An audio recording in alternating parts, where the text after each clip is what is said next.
A few years ago, it felt like we were telling about incidents like these all the time.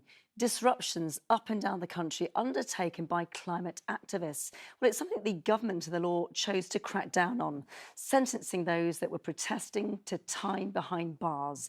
But now 6 climate change activists have had their sentences reduced. Catherine Nash has the story. They came out of the High Court today with this strong message on their backs. Just Stop Oil supporters here in the hope that the prison sentences of 16 fellow activists would be reduced. But the judgment didn't fully go their way. We have decided as follows. The sentences imposed in the M25 conspiracy case were quashed, and the following sentences substituted. While 10 had their appeals thrown out, 6 had their sentences shortened.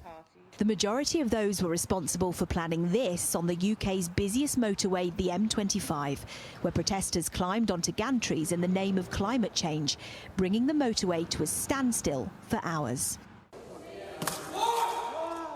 Action also included throwing soup at this painting by Van Gogh.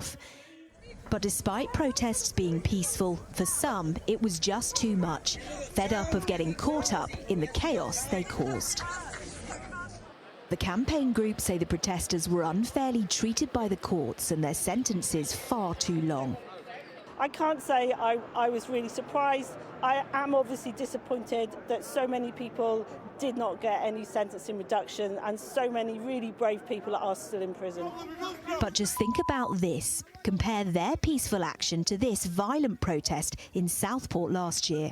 That's Joseph Lee, seen here punching and kicking a man. He was given just a 3-year and 2-month sentence. Far less than the initial 5 years the co-founder of Just Stop Oil was given for his part in the M25 disruption. And the man in the white football shirt, that's Roger Hayward. He was given a 30-month sentence for attacking a security guard in Blackpool. Again, a lower term than many of the environmentalists received. While they're angry at the lengthy sentences they did receive, there's no getting away from the sheer scale of the disruption and the cost to the authorities. People missed doctor's appointments, they missed funerals, they missed very important things that they had to get to because of your action. And that is partly why the sentencing is so high. Do you understand that as well? I deeply regret the need to disrupt the public. But we have to protest because that's the only way we can make the case for why we need to take far greater action on the climate crisis.